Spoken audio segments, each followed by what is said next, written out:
Men vi gør, som vi har gjort hidtil. Jeg tror gerne, jeg vil gå over på den her halvdel, fordi jeg skal begynde at regne noget, så jeg tænker, måske skulle man... Hallo. Okay.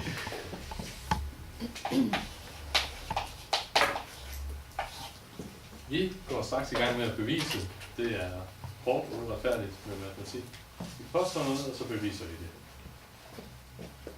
Og så kan man tænke over det i et halvt år efter, hvis man havde snart. Se. S.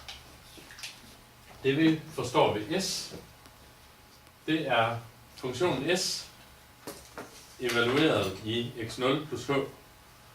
Det er lige med f af g0. Jeg er nødt til at blande lang og kort notation her, for ellers kan jeg ikke skrive det. F evalueret i... Nej, der skal ikke stå g0 der skal stå g. F evalueret i g, og g det er kort notation for g evalueret i x0 plus h. Ja. Så det er det første. Nu skal jeg lige se, hvordan det er, jeg har... Jo, fordi så kan man jo skrive g på en anden måde. Det kunne være, at jeg skulle have en graf for en funktion herude. Hvis man nu siger, at funktionen g den ser ud sådan her, så har vi et x0 hernede og et x0 plus h. Så har vi en h-forskel. Så har vi en eller anden funktion her, der kører op. For eksempel sådan der. Så skal lige være plads til den. Så det g. Det her det er grafen for g. Og det g i kort notation her, det er den funktionsværdi, der hører sammen med x0 plus h. Og x0 hører så sammen med g0. Og det som g har ændret sig med for at komme fra g0 til g, det hedder delta g. Og ud fra den figur der, så giver det mening nu at skrive f af g0 plus delta g, fordi i stedet for g, her kan jeg skrive g0 plus delta g. Det kan man se på figuren. Ja. Så har jeg regnet s ud. Så skal jeg i gang med at regne s0 ud. Og det er en kortere historie. S0 det er f taget i g0. Altså man putter x0 ind i g, og det man får ud, putter man ind i f. Det er det, der står her. Så får man det, man får ud af at putte x0 ind i s. Sådan er det. Det kan man også filosofere lidt over. Det er i hvert fald rigtigt. Og når jeg har de to, så kan jeg jo regne ud, hvad s er vokset med. Hvad er s i grunden vokset med? Og det er jo så... Hvad? S, det er den her funktion herovre, som tager en x-værdi, propper den først ind i g, får et tal ud, og propper det ind i f, får et nyt tal ud. Det er den funktion. Ligesom i eksemplet med sinus til 3x, så først så tager man x og ganger med 3, og så putter man det ind i sinus, så får man en sinusværdi ud. Delta s, det er s minus s0, så vi har den stående her ovenfor. Vi kan ikke rigtig gøre noget ved det her udtryk. Jeg kan ikke rigtig skrive det kortere, end det står oppe. Så jeg sætter ind, hvad s og hvad s0 er her, og får et langt udtryk.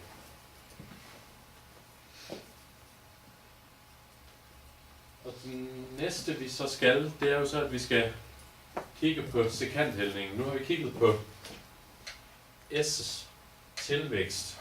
Hvad er s vokset med, eller hvad har s ændret sig med? Og så skal vi sætte den på en brøk. Så delta s over h.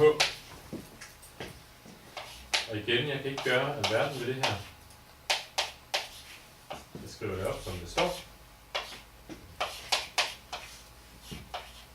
Den eneste forskel er, at jeg har en brøk, og der står h nedenunder. Men Så bliver det til gengæld interessant nu. Det er nu, det farlige sker.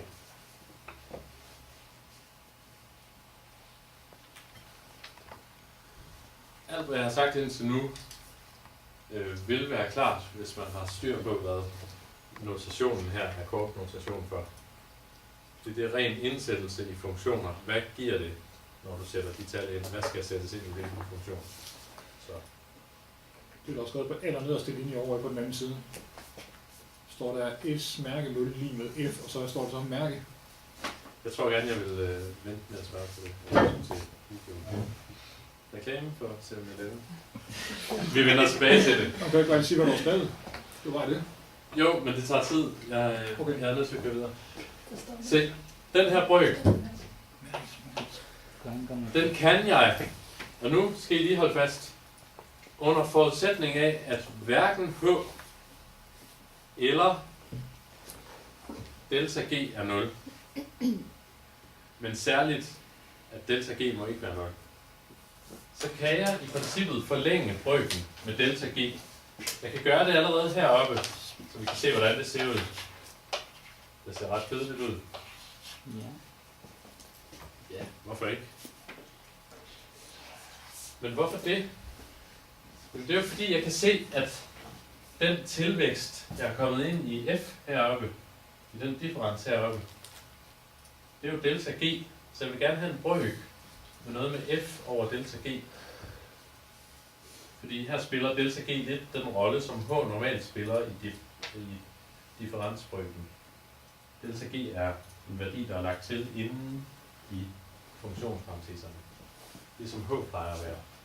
Så det vi får ud her med lidt brøkregneregler, og man holder tungen i munden, det er, at vi kan splitte det her op i 2 brøker.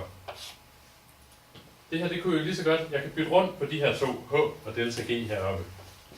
Og så ved I, at man ganger brøker sammen ved at gange tæller med tæller og nævner med nævner. Så jeg kan splitte brøkerne ad. I kan se det, hvis I læser hernede fra og læser op, så står der det samme. Hvis den her, den er over delta G, og jeg så her skriver delta G over H. Vi læser nedefra op. Hvis jeg ganger tæller med tæller, nu skal jeg lige se, det skulle være hele det her udtryk. Sådan der. Hvis jeg ganger tæller med tæller, så får jeg den tæller heroppe. Hvis jeg ganger nævner med nævner, så får jeg den nævner heroppe. Så det er den samme brøk.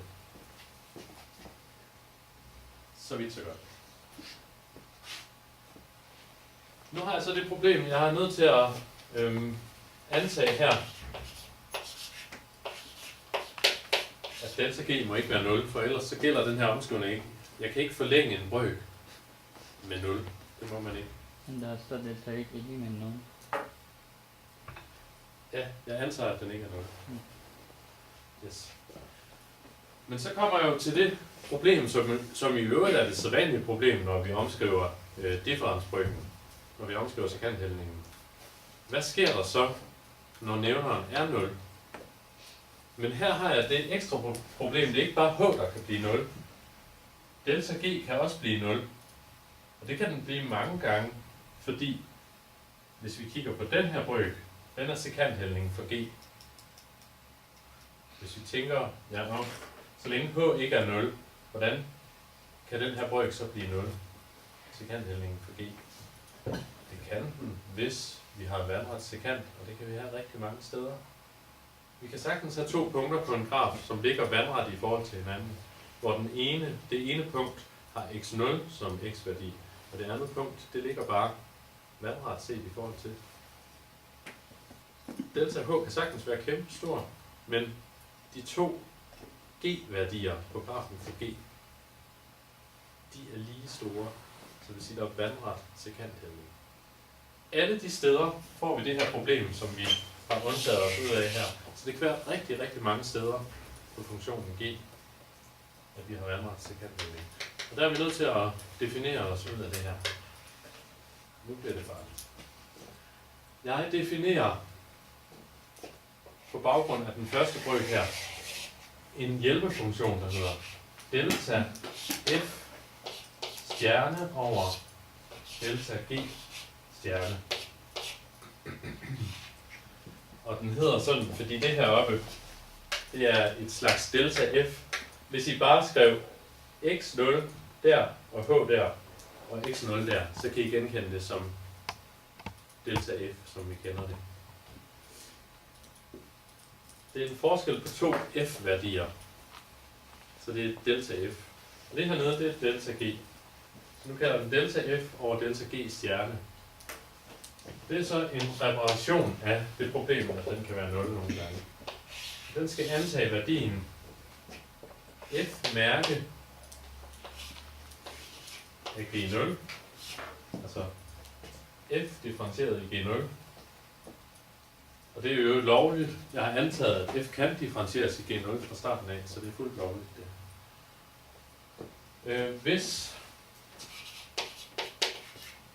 delta G er 0,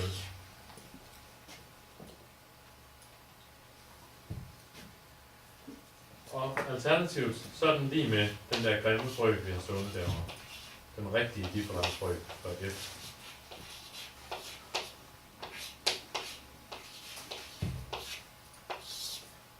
Så det der står, det er, at den nye stjernebrøk, hvis vi må kalde den det, stjernebrøken her, den er hele tiden lige med sekanthældningen. Der skal ikke stå H der, så skal stå delta G her nu. Det er meget, der sammen. Den er lige med sekanthældningen for f i G0. Det er den lige med hele tiden, undtagen når delta G er lige med 0, så bliver den lige med tangenthældningen i G0 i stedet for.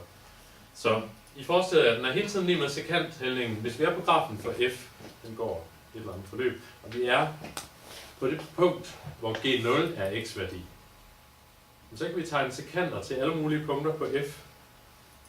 Men når vi så skruer på delta G nede på G-aksen, som den vil hedde, når vi skruer på den, så kan delta G nogle gange blive 0, og så bruger vi tangenthældningen i stedet for.